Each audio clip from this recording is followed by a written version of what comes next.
Welcome to the Johnny Dell Football Academy podcast on the channel that's trying to answer the whys and hows of the game by talking through and dissecting game film and diving deeper to explain why the X's zig and the O's zag.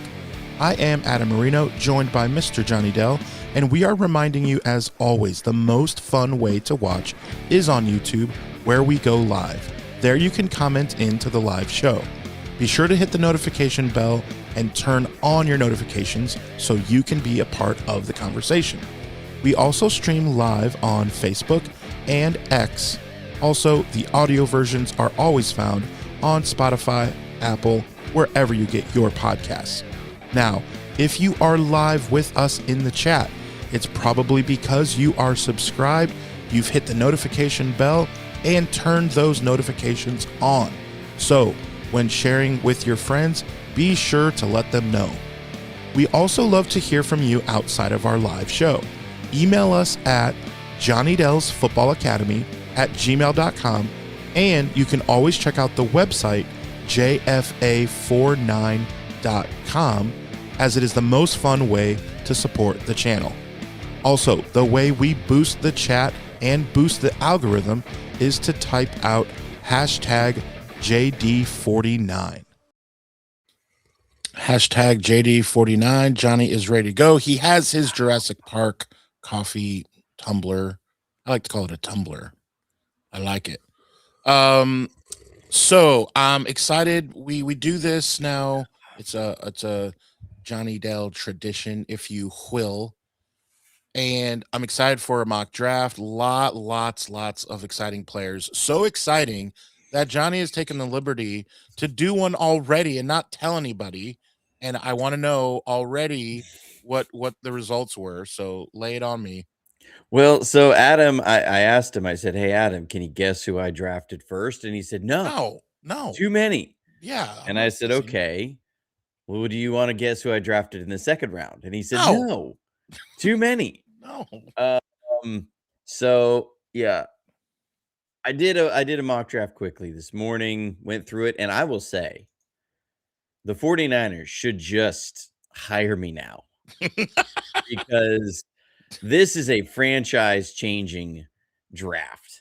The 49ers in the first round, wide receiver out of Tennessee, Chris Brazel. He's the only 10 I see.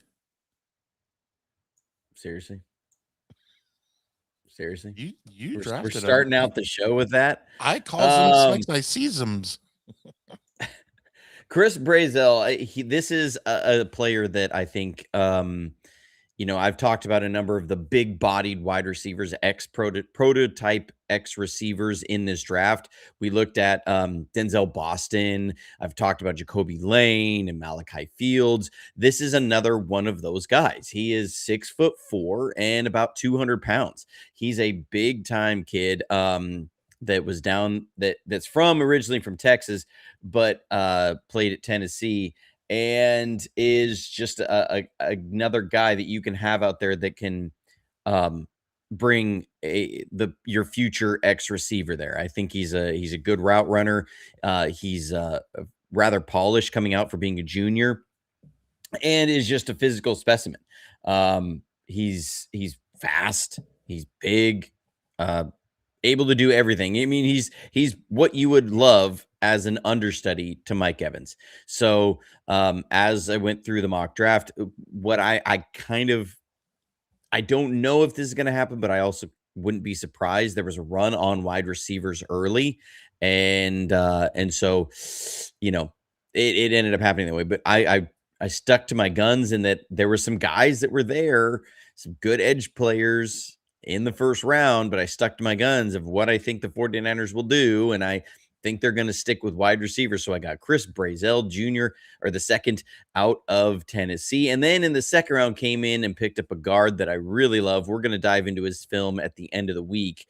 That is Keelan Rutledge. I think in these first two picks, you're going to get a guy who will be a future starter, big-time receiver for you, who's also going to contribute this year and will be able to play multiple positions. He can fill kind of that big slot role or play outside if you want to put Mike Evans in the slot for that big slot role. another red zone target. And then you get your starting left guard in Keelan Rutledge. I really like Keelan Rutledge out of Georgia Tech. I think he's going to be a phenomenal guard at the next level. And so he was there. And then in the 4th round, got my guy, Sam Roush. I'm still convinced. Yeah, I I saw that. don't think he's going to be there at this point in the draft, but maybe, it's kind of, this happens every year. Like, we talk about that teams have their own ways of doing things, and that, uh, it doesn't mirror what's happening among the social media stuff. I will say that's not 100% true. Is that there is a truth to traction that guys get and buzz that guys get, and how it kind of goes. And if you get too much buzz too early, and then everybody else starts getting their buzz in their pro days at the combine or whatever, then you could almost be forgotten about. That they will start sliding down boards, because what they'll do is they'll move you up, and then all these other guys will have a really good day, and then they move those guys up, and you can come back down. And so, it is possible that he's going to be there, but Sam Roush is a tight end that I absolutely love. Got him in the 4th round, then came back in the 4th round. The 49ers it's going to be an exciting 4th round there if you're a 49ers fan, because we got picks like, it's going to be 3 picks within probably 25 minutes in the draft. And so I went and got Chris McClellan, defensive tackle. The only thing I didn't love about this draft is that I didn't get an edge guy. I didn't have one of the edges that I really liked there. But Chris McClellan, I think, will be a very solid defensive tackle, and they do need to bring in another defensive tackle at some point. Now, I didn't go beyond 5 rounds. If it had gotten to the 5th round, that 5th round pick would have been some sort of edge rusher.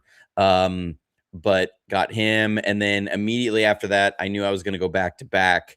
And Jacoby Lane was sitting there, and I couldn't pass up Jacoby. I mean, the prospect of getting 2 of these 6'4" wide receivers in this draft that you like, that both have deep speed, I wasn't going to say no. I was going to end up kicking Jacob Cowing to the curb and getting Jacoby Lane in there. And so then Cage Casey from Boise State, who's a tackle there, somebody again I really, really like, is there. And so get him. He would be a developmental pick there. So anywho, that was how I started out with the first 4 rounds of a mock draft. Give me a grade. Give me a grade in there. What you think? You think Johnny's smoking something? He got too high in his own supply of this mock draft. What do you think? What do you think, Adam? Do you think that this addresses the areas of concern for the 49ers, that this addresses what? Let me see if I can get a better Yeah, playing with the views there. I kind of dig it. view here. Let's see. I'm giving a B minus, and I agree with the doctor is in Rick James Franco. He did not agree simply by saying no thanks to No thanks. the number 1 Wow. pick. Wow. Sogra has given a C minus. Not a fan. Not Hopefully you don't give a people C are minus not to this fans channel. of this Hold on. draft. What Adam what Marino grade do you gave give me our a B channel? minus. Hey, Who is this that's not Adam guy in the chat? Give me a B minus. Oh, C Right. minus by the good doctor. Look, I trust the doctor. He plays one on TV. Horrible draft, they say. God. I'm fired. They see, this is what happens when you become general manager, is they immediately start calling for your head. Oh, it's a Trent just Baalke. they don't even Yeah. give you the 2 years to prove the draft, that But whether or here's not it was good or not. They here's want the your thing head you admitted. now. Here's the thing that you admitted, and this is your downfall, as you've even admitted it. As Colin from the UK also checks in and says, the edge is the biggest need, and you simply cannot say, well, there was no value there. Well, you gotta show that you're at least trying, for darn tootin'. And Okay. Again, I come back to the same thing. The 49ers have 4 guys who they have either traded for or invested a first or second round pick and a massive contract with on the defensive line. And yet we're going to say that they're going to approach the draft as if a 5th defensive lineman is their biggest need on this team. I'm sorry. offense is the biggest need on this team. If we go back and watch, like remember week 18 against the Seahawks, the defense did remarkably well considering what was happening. They held Seattle to 13 points. They need weapons and they need receivers and they need offensive linemen. I went into that. I went for a big, strong 12 personnel group. I went for they can have big receivers and guys that have speed that go down the field, that they can get a stud on the offensive line. That is my biggest concern going in, is that they need that. And then I addressed defensive tackle because they had 2 of them walk out the door. We've got to replenish the cupboard a little bit on that. So there was 1 defensive end walked out the door. You have 2 defensive tackles went out the door. So if I'm doing this is how it comes out. Now we'll see how the next one goes. Not everything, it doesn't always shake out the same way, but I think they're upset that I double dipped on receiver and didn't go edge. Also, you're kind of getting hammered on getting 2 X receivers, one of them with some You got to off-field take 2 stuff. swings. You got to take 2 swings. I'm just saying. Well, then you take 0 just swings at saying. edge.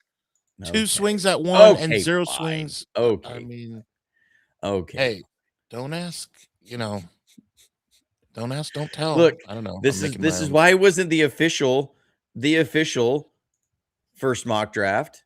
It was just the I was checking. I was seeing how things would go. All right, let's do one together. Okay.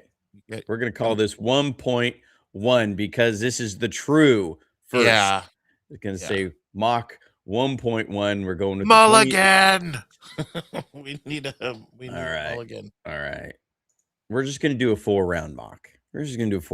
I haven't dug deep enough into the later prospects to really know where that's going to be. We're going to have all the players on there. Yeah, and we have time to get all to the players. Do that later, even if we need I'm going with the slow speed because medium speed is like slow burn. It just starts ripping them off, and you can't hardly process who has been picked and who hasn't. We're gonna blow this up a little bit, bring it a little bit bigger if we can. There we go, so everybody can see what's happening here.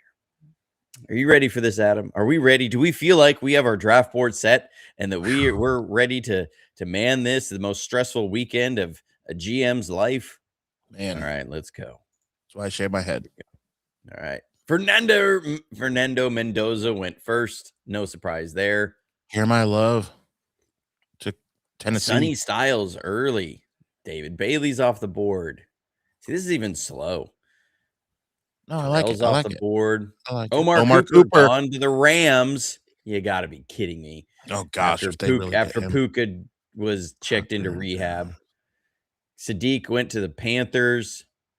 Monroe Freeling, somebody that a lot of people think the 49ers will pick. He's out of there. Okay. We're not taking any trades. We're not doing that. I don't think the 49ers are going to give away a first-round pick. They want that first-round pick. So here's where it becomes interesting, is that Ty Simpson.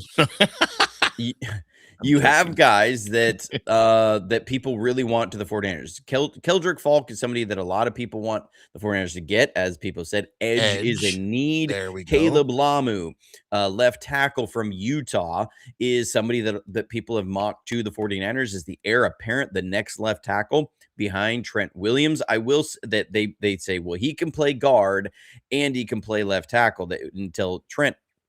He can play guard until Trent leaves at left tackle. I will say I've watched Caleb Lamu's tape. If we're looking for the heir apparent for Trent Williams, I don't think this is the guy. I just don't think he has I think when Trent Williams retires, you're either going to see them trade for a stud somewhere, or they'll trade a first-round pick to go get a proven left tackle, or they're going to trade a future pick and move up in the draft to get somebody that's a little bit higher. I don't think Caleb Lamu is that guy. I think he's going to be a very good tackle. I don't think he's going to be an unreal tackle. He reminds me of, I'm blanking on him, but the kid that went to, from LSU that went to the Patriots last year. I always forget names. I'm terrible with names. But that that's who he kind of reminds me of. Now he's got longer arms, but I just don't think he's going to be a top flight tackle going forward. So if I'm the 49ers and I'm looking at here, my needs, we've already talked about this kid. But for me, I mean, there's some good options here. Caleb Banks, a lot of people really like him as a defensive tackle. They're not going to spend a first on that. Max Iheanacho, I think he's got the physical skill set to become that future left tackle. But I think it's got to be one KC Concepcion is going to be the guy there at 27. Yes, Will Campbell. That's who it was. Yeah. And I think Caleb Lamu doesn't have quite the movement speeds of Campbell or movement skills, but I think he's going to be around that kind of quality of a tackle. Okay. All right. Ty Simpson to the Baltimore Ravens. Okay, that's a little fascinating. Danny Dennis Sutton went in the second. We talked about him on the last show. That he could be there. It's hard to say where he actually goes. They just offered a full bevy of picks there for our pick. Let's see who we got here. We got a bunch of guys I do like. This is gonna be tough. I like Chase Pisontis from Texas A&M, but I really like Jennings Dunker, who's there. And as much as I like Keelan Rutledge, I like Jennings Dunker even more. Because right now you've got a starting wide receiver. That's a huge need for them. It really is. And that's just a premium position. I'm getting Jennings Dunker. I know. We're going to get our left guard, starting left guard right there. We get him. Nussmeier went to Seattle, huh? That's fascinating. LT Overton, I liked him. Yeah, to Cleveland. All right, Stowers went. Oh, there goes Keelan Rutledge. Okay. Perkins off the board. Trotter off the board. This is what's hard, is that the 49ers have to watch all of the third round.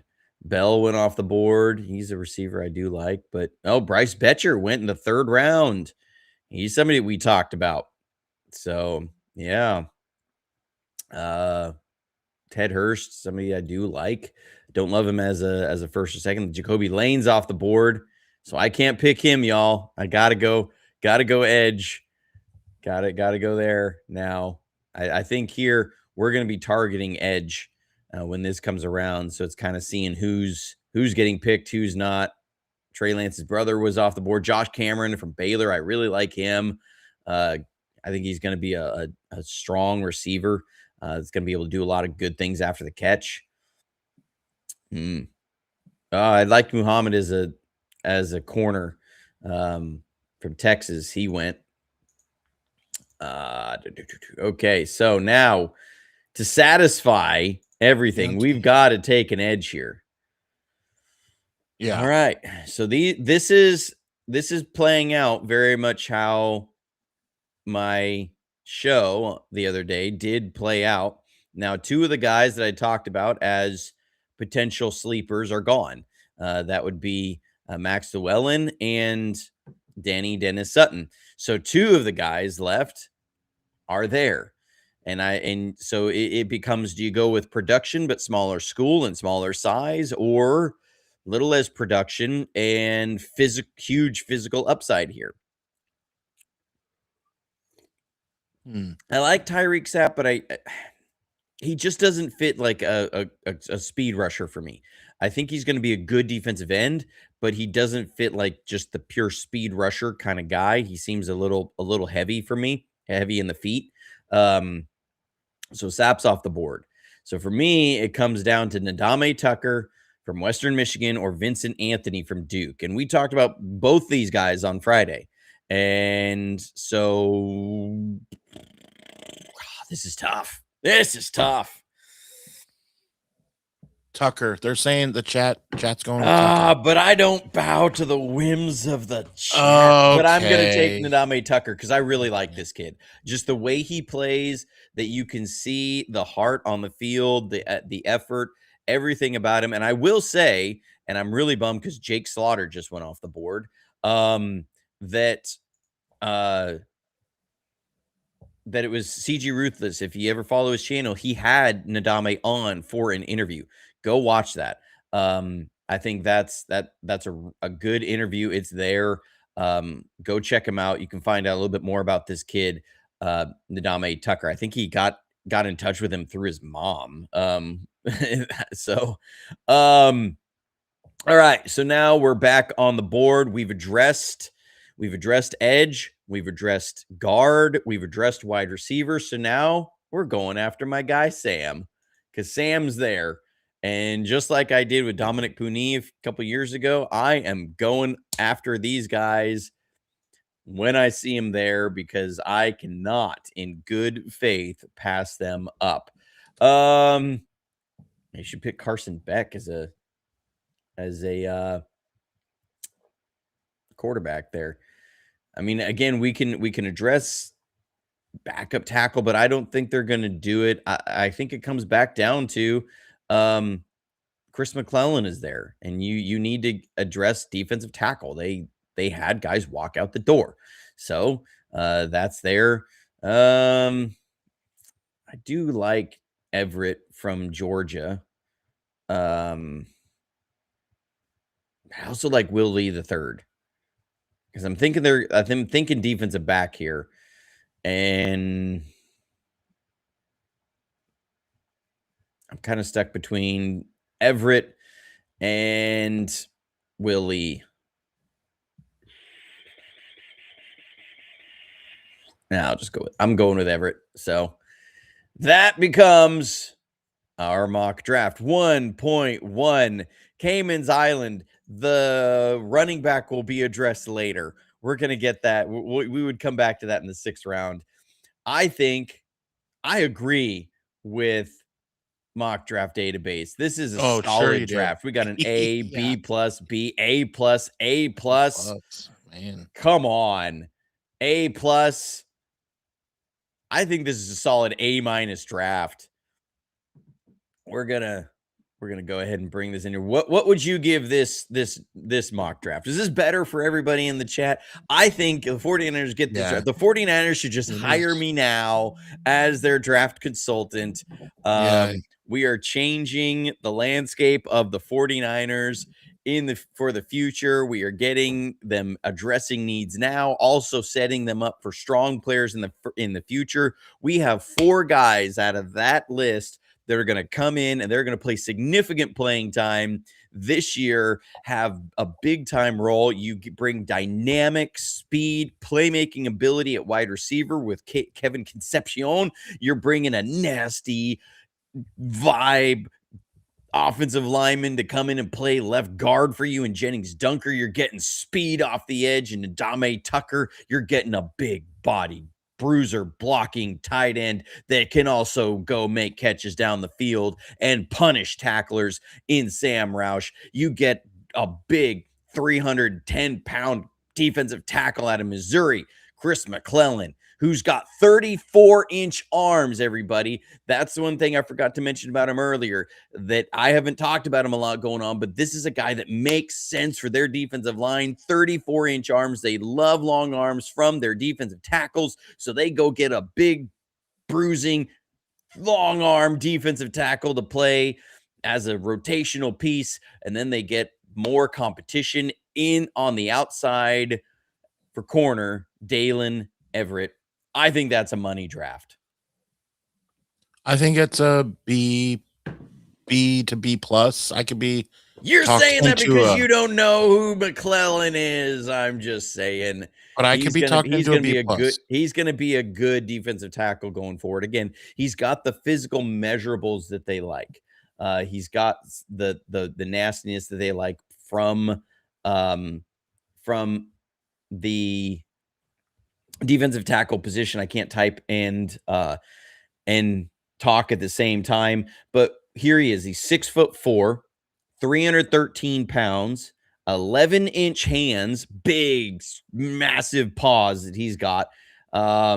His 10-yard split was 1.8, which is okay for a defensive tackle, but it's that stinking 34-inch arm length. That's what they love. He had a almost 30-inch vertical leap at that size. Big time movement there. He's big, he's strong, he's got long arms. He's a player that I think they're gonna like. Definitely more of a run stopper than he is, if anything. So Cayman's Island checking in. Yep. Appreciate him. He said, if available, due to tie, I trade back. More picks. Not in the first round. 49ers value that fifth year option far too much. That was, if you go back to why did they trade up for Reuben Foster? They talked about this, that the reason they traded up for Reuben Foster, it wasn't as much that they felt he was going to be gone by their pick in the second round. They actually were trying to trade up to get that fifth round option for him as a first round pick. So that's what went into that. That's how much they value that fifth year option, because it is such a leveraging tool. And we saw that play out with Brandon Ayuk, is that the way that they can leverage that fifth year option is what they love to do with this and how they like to operate. So they're not trading away their first round pick. I know everybody's saying trade back, get more picks. It's not going to be in the first round. If it is, if there's ever a trade back, it's going to be in the second. Like, that's the closest thing I see. But with the need at guard, I don't see them trading back. So that's the way it's going to be. But I've got to sell Sograz here on Jennings Dunker, because Dunker is the toughest pick for me. And I will say Jennings Dunker, if he had longer arms, would be a first round pick as a tackle, without question. His movement skills are incredible. He's got some of the best feet out of all offensive linemen in this draft. He's got strong hips. He's got good mobility. He's plays with a nasty edge. He finishes blocks. If you look at the Iowa offensive line over the last couple of years, he has been their best offensive lineman. And we're talking about, Connor Colby came out for the 49ers, played left guard, and he did okay early on, right? He's got to grow a lot, though. Bo Stevens is coming out, and he played right guard. And Bo Stevens is somebody that a lot of people really like as a guard, but Jennings Dunker is at a different level than Bo Stevens. And so Dunker has more of the traits. Like, he would be a decent tackle. And that's why I think a lot of mocks are ending up with him at the end of the second as a tackle. But I think if you project him as a guard, he is going to be one of the top 5 guards out of this draft. So if he's there and you have the ability to go get him to be your starting left guard. And I will tell you, he's been training all offseason, all at every position along the offensive line. He's working on his footwork. He's working on ability to get out of his stance, because he played right tackle, but he's been even practicing with his trainers at center, trying to get snaps, snap and move, reading keys, all that kind of stuff. That's what he's been training on, because he knows he's probably not a high-end pick as a tackle, because he's got shorter arms. That's just what it deals with. But his arms are still longer than Jake Brendel. So, and I think it's comparable to Connor Colby. So he can project well as a guard, really well as a guard. So, and I do like him more than Bisontis. I like him personally. He's my top guard in this class. I think he's going to be that good. He reminds me of Gray Zabel coming out last year. Gray Zabel was a little bit more of a technician, just a little bit more of a technician, but Jennings Dunker has a little bit more kind of edge to him, and is a little bit bigger. I think he's a little bit taller than Gray Zabel was, but the way that he showed up at the Senior Bowl, played snaps at guard, and did not lose to some of the better defensive line prospects there, it reminded me, and the way he moved reminded me so much of Gray Zabel, because that's what Gray Zabel did last year at the Senior Bowl in 2025. He showed up at the Senior Bowl and didn't lose to anybody in a deep defensive tackle class. And he showed everybody that he could play guard at the highest levels, because everyone was questioning, can he do this against the big time competition, because he's from North Dakota State. And he did, and he was drafted by the Seahawks, completely changed their offensive line. Gray Zabel. Jennings Dunker reminds me so much of Gray Zabel, that if you get him to where I remember coming out of the Senior Bowl and I'm thinking, this guy might not be there at 27 for the 49ers. He was that impressive, right? And Crazy, it may man. just be because he was so impressive so early, but it may be a similar thing of what I talked about with Dan Roush, is that you get so much buzz early that then as these other guys get their pro days and they get their different, individual workouts, that people will generate more buzz on them. Jennings Dunker, I think, is the highest floor of any of these offensive linemen and has one of the highest ceilings. So, but Kali is not happy with my mock draft. He says, you're my guy, but that mock wasn't good, my brother. So are we going to do another one? Disagree. Agree to disagree. Focus on defensive end maybe more? It's hard. So it's hard for me to look at it and what I've okay. We will appease the masses and try and focus on edge going forward. We're going to do a 4-round mock draft, 49ers on there. We're going to go slow. Okay. We're going to do mock 1 point what they wanted. Yeah. Is this as the name of this mock draft? We're gonna this is mock 1 point what they wanted. So 1 point what they wanted. I told you, that's what I named it. This is called 1 point what they wanted. So we're gonna focus on edge in the first round. We're gonna focus on edge in the first round. We'll make it happen. We're gonna go with the player list that's here. Quit being so hell-bent on wide receiver. I'm just saying. That's the chat. I am just the messenger. This is just look, y'all want my y'all. I appreciate everyone being here. Here for the how I feel about things. It's just it's all the pieces falling together. I just don't see them going edge in the first round. You've got so much invested already, and it's going to be a role player. I don't see them going. How did they address this last year? They sent a 4th-round pick to the Jets for Bryce Huff. That's how they addressed this last year. So I just don't see it changing. I think that's just how I feel. Keldrick Falk is there. I like him.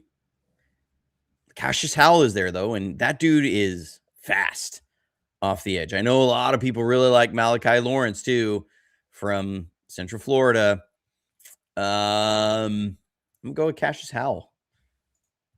I think he showed enough for me against both Lamu and Fano that I was impressed. He had good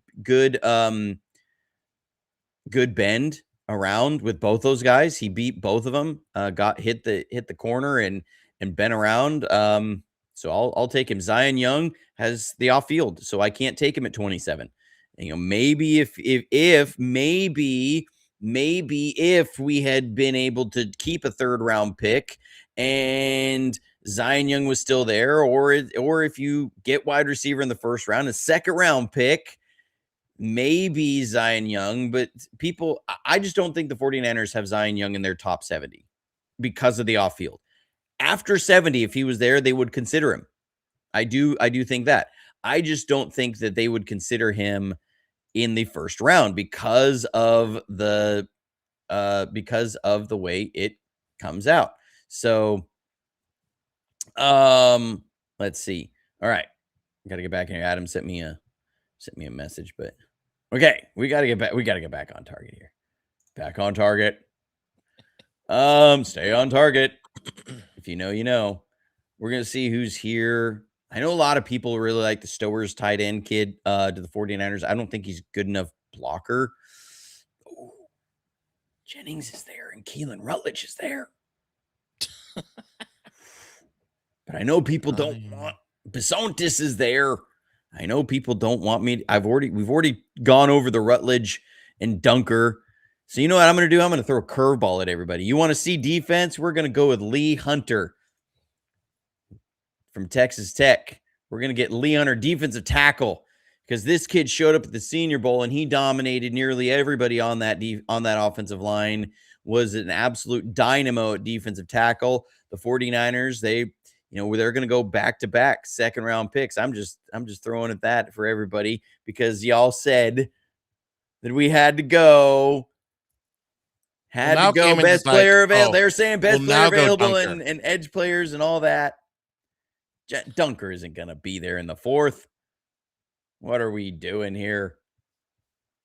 I think there could be value with guards everywhere else. Kamen knows who Lee Hunter is. I think Lee Hunter is going to be one of the better defensive tackles out of this class. Like this dude is a monster.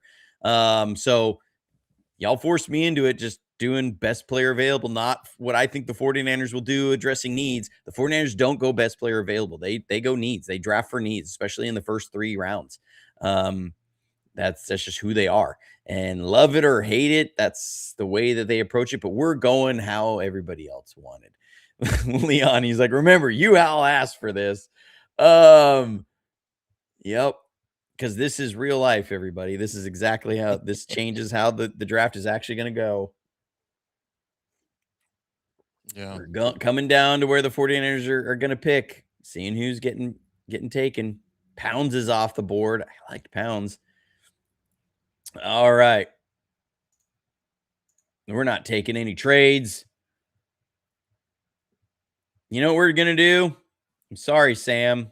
I love you. We've got to address things differently now. We're picking Jake Slaughter, center, out of Florida. This kid is 6'6". He's about 305 pounds, big hands, long arms, powerful, smart kid. Smart football player. Sounds like he's an old trucker that he's out there. So we've got to address that. Sam's still there. People want something different. So we have to go somewhere different. I like the Crownover kid as tackle. We've got to address offensive tackle of the future. I think Crownover is going to be a good tackle going forward. He's got some good traits. We're not accepting any trades. We've hung up the phone already. So we're gonna get that. This time we're going Will Lee the third as corner. We're gonna bring some competition in there for Renardo Green and get that addressed. We've got to address wide receiver now. We're gonna save it to the end because we've got to get somebody. And I will tell you, we're gonna pick a kid that I absolutely loved out of the Senior Bowl. I think he might be one of the smoothest route runners in this class. He's got good speed. That is Kevin Coleman Jr. out of Missouri. Kevin Coleman Jr. is going to be, that dude is silky smooth as a route runner. So there it is. Go ahead, chat. How do you feel about this? Do you feel better about this draft than you did the other one? Everyone does. As it says, it is mock 1 point what they wanted. Well, yeah. That's hilarious. Yes, everyone is liking that one, including Cayman's Island. Yeah. All right. So, I mean, I will say, here's what you do get. You're building a deep, nasty defensive line. Cassius Howell is one of the best speed rushers in this class, bar none. This kid just flies off the ball. The way that he can get vertical and then turn the hump is impressive. Now he's a little bit undersized. He's 6'2" and 255 pounds. The biggest thing was at the combine, his arm length measured at 30 and a quarter inches. And that was a big flag for a lot of people. That's been the biggest concern. I will say, here's what ended up happening at his pro day is that his arms measured in at, I think it was 31 and an eighth. So it was over 3/4 of an inch longer. And most players, and it would be one thing if it was just like, well, that's his pro day. But when you look at pro days across the country right now, most players' arm length is measuring in at about 3/4 of an inch longer than it did at the combine. So, so what ended up happening? So, like in this, that tells you there's a consistent problem. I don't know what happened in Indianapolis this year, but something there caused a lot of guys' arms to get measured really, really low. And so the arm length, I don't think is quite the red flag as it was. Cause when you see 30, less than 31-inch arms at defensive end, people really start to get concerned. But he's somebody who I think brings dynamic speed in which you watch him versus Spencer Fano and Caleb Lamu, two guys who are projected to be first round picks. And he's beating those guys. That tells you arm length is not necessarily going to be an issue. And I will say he reminds me a lot of Bryce Huff. He does. I don't think he's quite as bursty, but if you look at Bryce Huff coming out, Bryce Huff had 31 and 3/4 inch arms, 6'2", 254-pound edge. Okay, when you look at Cassius Howell, he's 6'2", 253 pounds, so he's the same height, 1 pound difference, and his arms are maybe a half inch different. But they're the key for both of these guys is that they're an absolute edge rusher, and so that's where it comes in. I go, okay, I think this is where this guy will be a Bryce Huff at the next level. His tenure is supposed 1.58, which is better than Nick Bosa's. Okay, so I think Bryce Huff was like 1.57, 1.56. So that's what I mean. Like it's splitting hairs that he's just not quite as bursty as Bryce Huff, but he is that. I think that's a really good comp for him at the next level is Bryce Huff. So that's where he comes in, just insanely fast edge rusher. So that if we look at it from that perspective, you're getting a dynamic edge rusher. Then you go into the second round, you get Lee Hunter. We're going best player available here. Lee Hunter is going to be a monster on the defensive line. You don't know if you're going to have to rework Osa Odighizuwa's contract going forward. And so you need another disruptor there in case you need to insulate defensive tackle, because last year, Kalia Davis and Jordan Elliott did not bring anything to the pass rush plan. Alfred Collins is still growing, but you need him to develop. CJ West is somebody they really like, but you need him to develop and into that pass rush plan on first and second down. Lee Hunter is somebody who you can bring in, and he's going to be able to bring both devastating push against the run and more pass rush pop. I think this is one of the more violent and physically gifted defensive tackles coming out of this class. So now you've boosted that pass rush, that interior pass rush on early downs even more. You can let Osa Odighizuwa get more breaks on first and second down while not losing some of that pass rush ability. Then you go into the fourth round, you get Jake Slaughter, who I project to play left guard starting out and then take over for one Jake Brendel going forward. I think he's going to be one of the better centers out of this class. Again, people to see what he can do, go back and watch the 2024 Georgia and Florida game, the way he handled that that defensive line where they had Michael Williams and they had Tyrion Ingram Dawkins, who went in the draft last year. And you had, why am I so bad with names? The other kid who ended up going early from Georgia that a lot of people wanted as an edge player, right? So they had that defensive front, and they're playing all these stunts, all these games. And I asked him about it at the Senior Bowl, and he said that their coach had given him different cut-ups. The fact that he could take the cut-ups to the field and know, okay, Michael's got his right foot back over here. They're running a stunt. So he's able to slide the line that direction and pick up that stunt, and they handle it perfectly. They gave their quarterback some of the best protection that anybody did against Georgia that year. And so phenomenal center, smart guy who can handle all the stuff, all the checks and things at the line. Jake Slaughter's your guy. Demetrius Crownover, I think he's a I like the physicals. I like the measurables on him. I think he can project to be a good tackle. He's going to have to get a lot better technically going forward. Willie the third is a corner. We're getting a lot of Texas A&M kids here. But Willie, he's a corner that I like. I'm not super in love with. I haven't like gone, oh yeah, this is the guy I really, really want. I will say though, Kevin Coleman Jr. out of Missouri, I think he's going to be a sleeper wide receiver out of this class. He doesn't have the physical size that some of these other guys do. He's more of a slot guy. But he can come in and he would displace Jacob Cowing immediately. He would push Christian Kirk, I think. He's got the vertical speed to push safeties deep. He's got incredible route running, so smooth in and out of his cuts. He looked nearly unguardable at the Senior Bowl and in the one-on-ones, and just gets downfield in a hurry. Went and watched his tape from Missouri.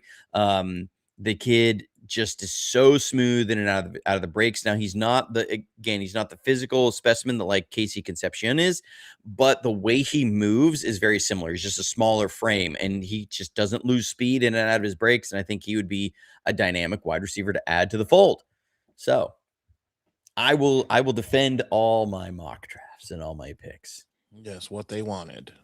But I do think the general consensus is that they like call it what they needed almost. I mean, they just needed it in their life so they can have a successful Monday. That is what we do here. We need the chat to give a grade on that draft. Yep. Like they've got to give a grade, and we'll see if the people got what they want. If that's what makes them go. I think they weren't expecting the left hook or left cross of Lee Hunter coming in. They were like, we want edge. And then all of a sudden I picked a defensive tackle in the second round. They're like, what are we doing? What are we doing here? Yep. Just when you think we're in the East, we're in the West. I think the overall is going to be like A-, between B+ and A-. I think there's always that broadcast delay. So it's like I'm sitting here. You're asking for it. Killing me. A C. Oh, Gabby Dodo gave it a C. I think your name is a C. Dodo. Wow. No hurling stuff in there. Gosh. Sheesh. What's happening around here? C+. Yeah. Well, see, Cayman. You gave the people what they wanted. Cayman came in with an A-. You gave the people what they want and still are getting C's. C+. It's because they hate the Lee Hunter pick. Colley's loving it. He says, I give it a B+. All right. They just really hated me picking Lee Hunter there in the second round. I will say, if we were open to spending an early round pick on a defensive tackle, he's the guy. Like I've watched a number of the defensive tackles just because I've been watching interior offensive linemen. Oh, now we need a wide receiver, dude. Oh, like, come on, chat. Second was the best. Opportunity cost of taking Lee Hunter at 58 compared to other positions is too high. I'm going in here. Hunter brings it way down. They're like, we can't handle that. Either you want me to draft for need or you want me to draft for best player available. Yeah, you can't have it. But I mean, the great thing about this channel is whenever you do go live, which, by the way, remember, if you want to be in the live shows, it's probably best if you hit the notification bell and make sure you show Niner fans this channel with your phone and have them hit the notification bell. So most of you have probably done that. That's why you're with us. And I will say, when Johnny goes live, there's so many that I get. There's no way we're going to please everyone, but Johnny's right. You can't say, oh, pick need, and then no, pick this guy. And then he does. Then he gets blasted by the other half. Oh, should have went wide receiver earlier. Well, wait a minute. He just did that. Okay, here's what everybody wants. They want edge first round. They want wide receiver second round. I don't think that's actually happening. So that's why I went a curveball on now that. Explain. Before we get out of here, I want to have you at least explain this, because this channel is different than any other Niner channel that I have seen, and I've been a Niner fan since 1981. And this is what I love about being a part of this channel is that you explain the whys and hows. So explain yourself. Well, okay, so it comes down to what have the 49ers done in the first round? They have picked positions that are premium pay positions. So, okay, let's Ricky take the Pearsall. 20 well, let's take the 2020 draft as a perfect example of what happened. They were paying DeForest Buckner about $24 million a year, which at the time was about 13% of the cap. Okay, so you have to understand about it in percentages of how much percentage of the cap is this position going to take up. And they were looking at DeForest Buckner, and they were trying to get an extension to, but they didn't want to pay him 13% of the cap. So what did they do? They traded him for a first round pick to the Colts. And their thought process was, if we're going to trade him that way, then we can use the money that we would have paid DeForest, and instead of wrapping up 13% of the cap in one player, we're going to wrap up 13% of the cap in two players that we really like, Eric Armstead and Jimmy Ward. That's who got signed and extended after they traded away DeForest Buckner. And then they went into the draft and they targeted three-tech, long-arm defensive tackle Javon Kinlaw to be DeForest Buckner's replacement. So how they look at this is, what we can do with that first-round pick is that we can, instead of investing 13% of the cap in one player, we can go get a first-rounder and then get 13% of the cap that we think is going to be dynamic, and then invest 13% of the cap in two other players. So we get three players that we think are going to be big-time, good, solid, good players that will build out this team, instead of paying one guy 13% of the cap. And that's how they look at it, that you get more value that way, because you can, like, if you spend 13% of the cap on one position, now you have much less you can spend everywhere else. So you have to have savings. So you'd have to get discounts at two positions instead of one. If you look at wide receiver, JSN just got over $41 million a year. The 27th overall pick is going to get about $18.2 million guaranteed, around that area, maybe 18.3. The way that the rookie scale slots, it's going to be a fully guaranteed contract. So you're looking at $4.5 million a year. You are looking at about a 90% savings on a wide receiver in the first round. So if you're going to, and they want somebody then who also will be the savings and get good playing time, that will move the needle for the team. That was what Javon Kinlaw was projected to do, right? He was going to be a starter right away, and they would also be able to sign two other guys. If you draft a wide receiver there and you start getting into, and Ricky Pearsall has a monster year, and you get into weird contract negotiations with Ricky Pearsall, then all of a sudden you say, well, we can let Ricky go because we have a guy at wide receiver there that's on a fifth-year option. Both Ricky has a fifth-year option too. So if things get weird, you can do that. Plus, you have saved huge amounts of money against the cap. Now you can spend more on a safety if there's a safety you really like in free agency. And I know free agency already passed, but you can do that. Or if Malik Mustafa has a big year, you can re-sign him and you can re-sign somebody else, because you now have that flexibility, because you can sign two lesser premier pay positions and do that. So how do the 49ers have the highest paid linebacker, the highest paid running back, the highest paid tight end? Is they've got to get savings somewhere else. So they look at it, we could have the highest paid wide receiver, and we're going to have like the 20th paid tight end, the 20th paid running back, and the 20th paid linebacker. Instead, they say we can have a rookie at wide receiver, or a rookie contract at wide receiver, and then we can have three other positions be the highest paid that are lesser premium positions. That's how they address this. This goes back to defensive edge that they did in 2017 and 19, that they've addressed those, and in 2025, wide receiver in 2024, quarterback in 2021, that they, again, talked about the value of a quarterback on a rookie deal because that's such huge savings, right? They are able to pay more people. So I think it's going to be wide receiver or edge. Those are the two highest paid positions, and they're positions of need that the 49ers have. They're the two highest paid positions outside of quarterback.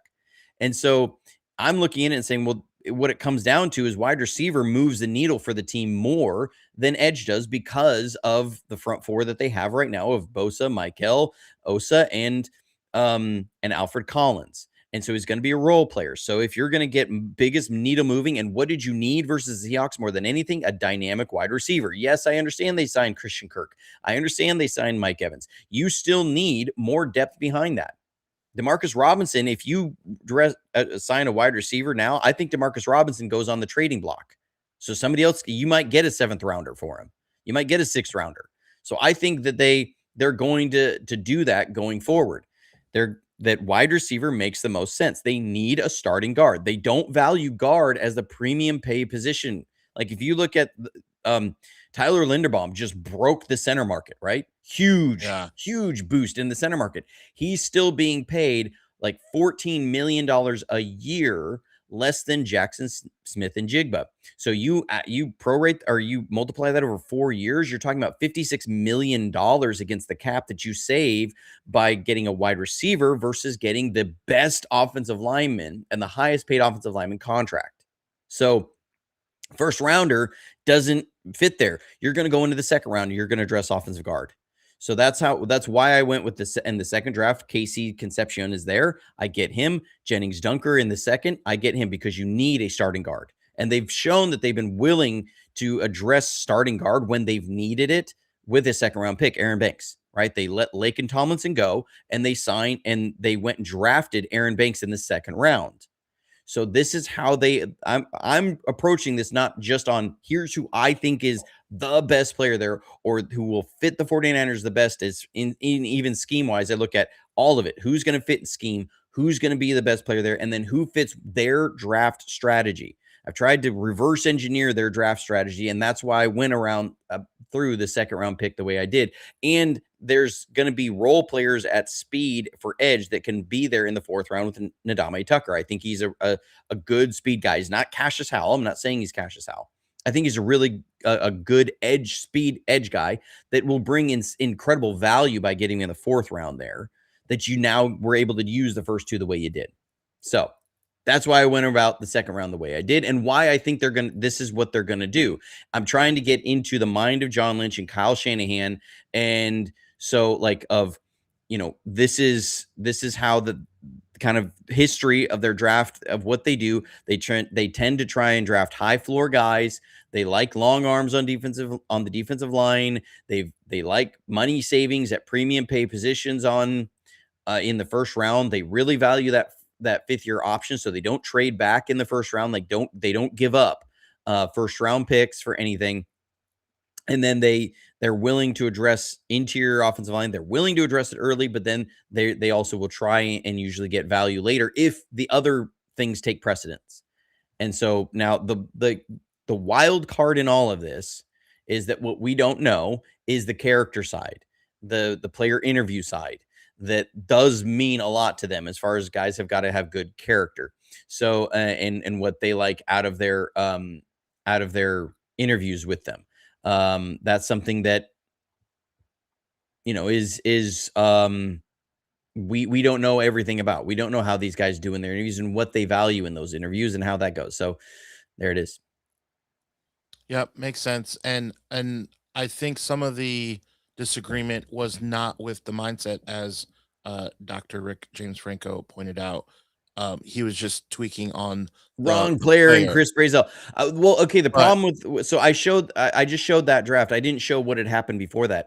By that point in the draft, what had happened is Omar Cooper was gone, Denzel Boston was gone, Concepcion was gone. Concepcion in that mock draft went at like 14 or 15. It was a really weird mock. Like there was a run on wide receivers in the first 25 picks. And so Chris Brazel was the best of the wide receivers that were left at that point.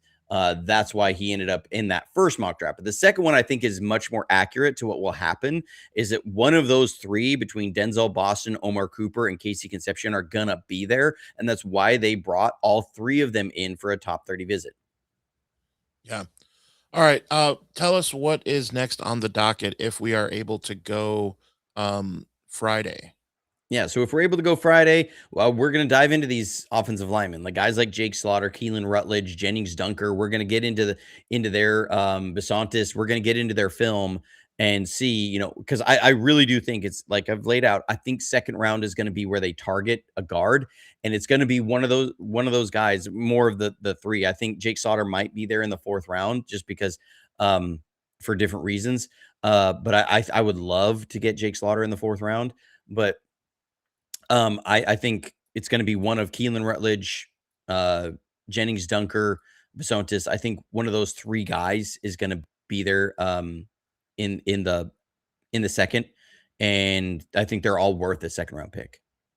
Yeah. All right. So offensive lineman, let's get it. Again, be sure to take your phone up to someone that Well, is so wearing so one of I'll your I'll favorite. address this for mashed eggs.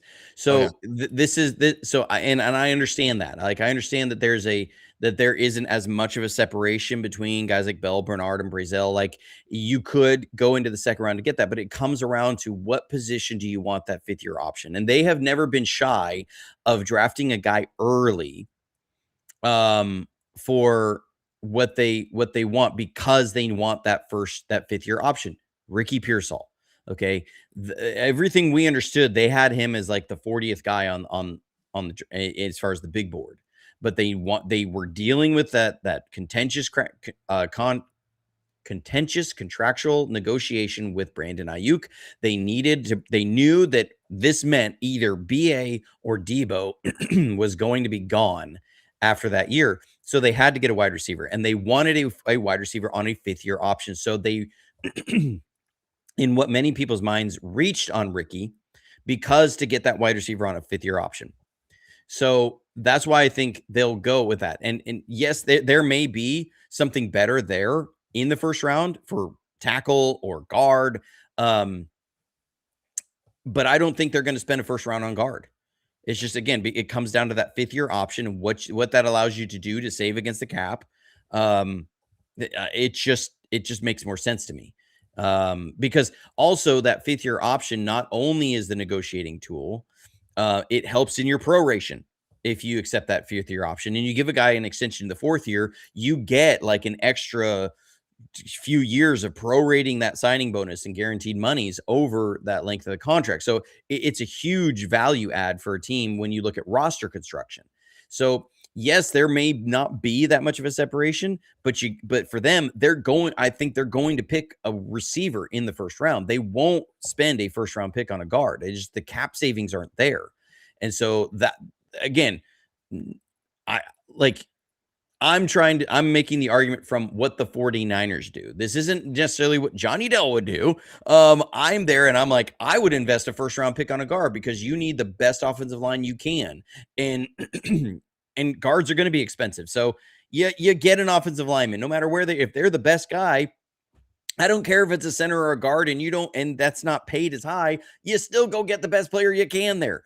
And then you work through that. And that's why you got to keep doing this so that you hit on the draft every year. But they do this where they tend to target these positions and then they do miss on some of these. Like Javon Kinlaw would be an A example. lot. That A lot. strategy did not work out for them. The strategy with Trey Lance did not work out. I understand the logic behind it, but I'm not saying that. And so I'm saying, like, I'm not saying it's the most effective strategy. I'm saying it's their strategy, and it's what they've done. Now it has worked out pretty well as far as they've made the playoffs and they've made Super Bowls, and so like there is a side to that. But for me personally, when I approach it, I would say, well, you get the best offensive lineman early, you get the best defensive lineman early. This game is won there. Like when you have a monster defensive line that can terrorize the quarterback and hold up against the run, it makes life easier for your linebackers. You don't have to have the highest paid linebacker in the league. You don't have to have the best safeties in the league because that defensive line can make up for a lot. When you have a great offensive line, you don't need the most dynamic wide receivers all the time. You don't need the best running backs all the time because these guys are going to make gaping holes for them. So, like for me, that's what I believe. For them, they have never invested high first round pick in a guard. They just haven't, and I don't think they will because that position is not paid enough. Yeah. Shout out to Dr. Rick James Franco. Happy Happy Easter. Yes. belated Happy Easter. belated Easter to everybody. Yes. And shout out real quick to Sograz. He mentioned that wasn't able to catch a live stream before. So I want to just give a reminder. We like to go live at this hour every Monday and Friday. We like to. Now, we're not always able to, so that's why it's important if you want to catch a live stream, which by the way is the most fun way to do anything is to catch us. Yes, cue the Jurassic Park music. Yes. To fade out. So the best way to join us though is to hit the notification bell because sometimes we'll go on a Thursday night if something crazy happens or whatever. So Yeah, we you almost didn't wanna go this morning because the office I'm here right on the other side of this door or wall. There's a power pole and it was literally smoking for like 3 hours yesterday, and we had to get the power company out. They were Because Johnny's dropping too the hot. line He's to it. dropping fire. Oh my gosh, no. They dropped the line coming into the building. I didn't know if I was going to have power here at my office this morning. I was like, well, I'm going to wake up and see, and probably won't know until I get to the office and see if we have anything there. So the show almost didn't happen. But, and then also, if anybody, if you're watching this on X or you follow me on X, please tag X and then tag my account and tell them that my account has been hacked and they need to restore my account to me ASAP. It might help move the needle. I don't know. My X account got hacked. I haven't had access to it for 4 days now. It's driving me insane. I'm waiting through the process of trying to get it back, apparently giving them the details on my last 3 purchase receipts with them because I have X Premium hasn't been enough to convince the AI that I'm a real person, that I really do own the account. It's still synced to this broadcast, so I can still broadcast these on X, but I can't actually get on there and post anything because somebody hacked it and they changed the email address and they changed the password. So it's been a whole thing. So yeah, I just remembered to say that. I'm gonna keep trying until I get my account back.